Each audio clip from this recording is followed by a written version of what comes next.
पीड़ित का कहना है कि इस फर्जीवाड़े के कारण वो सरकारी रिकॉर्ड में मृत दिख रहा है।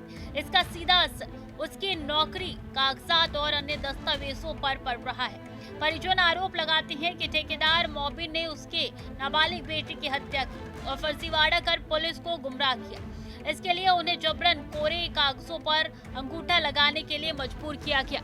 मेरा नाम शाहनजय है। मामला ये हुआ जी, मोबिन ठेकेदार लेके गया था हमें काम पे, साहिब को और मुझे, और इनमें क्या नाम है, काम पे जाने के बाद काम करा, फिर क्या नाम है, पैसों को कहा इन्होंने, और पैसों के लिए फिर मोबिन ने साइड पे से धक्का दे दिया था उसको, साहिब को, और फिर क्या नाम है, मेरी आईडी पे पोस्टमार्टम करा दिया। आज जी हम सहारनपुर आए हुए हैं कार्रवाई करने के लिए। कार्रवाई जी, मेरा नाम हटना चाहिए इसमें, जो उसने लगवाया है, धोखा किया है। ये जी पोस्टमार्टम करा मेरी आईडी पे, चाहते यही है जी बस। जी मैं आधार कार्ड अपडेट करवाने गया था जी, फिर उन्होंने मना कर दी कि अपडेट नहीं होगा, अब कुछ भी मामला नहीं होगा तुम्हारा सरकारी। अब जाओ, अगर तुम्हारी डेथ हो गई इसलिए पोस्टमार्टम करवा दिया, इसकी वजह से नहीं होने का कुछ भी। यही चाहते हैं जी बस, मेरा सिस्टम सही हो जाए, ये कागज पत्तर का। एसएसपी ने मामले की गंभीरता को देखते हुए तत्काल जांच के आदेश दिए।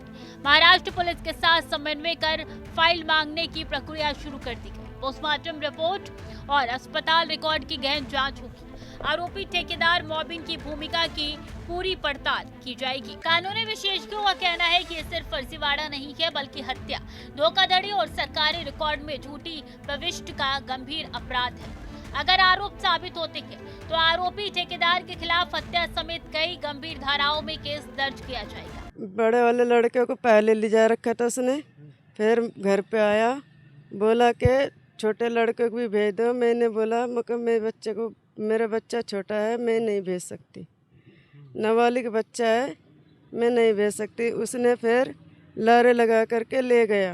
अब चाय वाय दिलवा देगा, सबके पिलाएगा वो।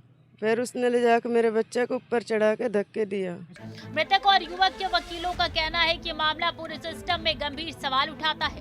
सरकारी रिकॉर्ड और फर्जी दस्तावेजों में गड़बड़ी केवल व्यक्तिगत नुकसान नहीं, बल्कि प्रशासनिक भरोसे को भी प्रभावित करता है।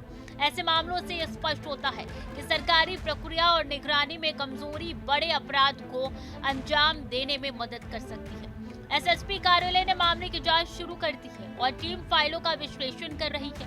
आरोपी ठेकेदार की भूमिका की पूरी पड़ताल की जाएगी ताकि भविष्य में किसी भी तरीके का फर्जीवाड़ा या हत्या के प्रयास रोका जा सके। ये भी गांव बेटा मोहन का रहने वाला है और इन्हीं के गांव का रहने वाला है ठेकेदार मोबिन।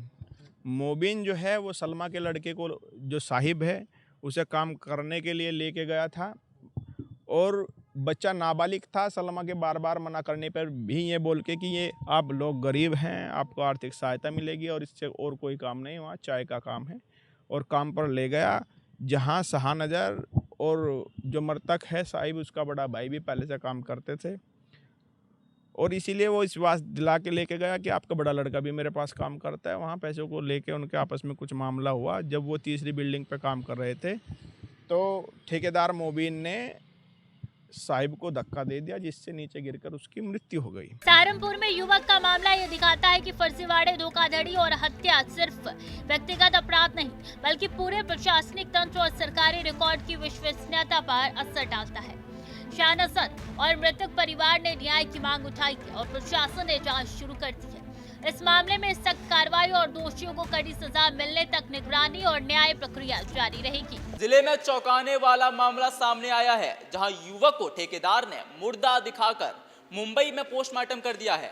1.5 साल पहले गांव के ही 15 वर्षीय नाबालिग की मौत के बाद ठेकेदार ने शाहनजर का आधार कार्ड इस्तेमाल किया।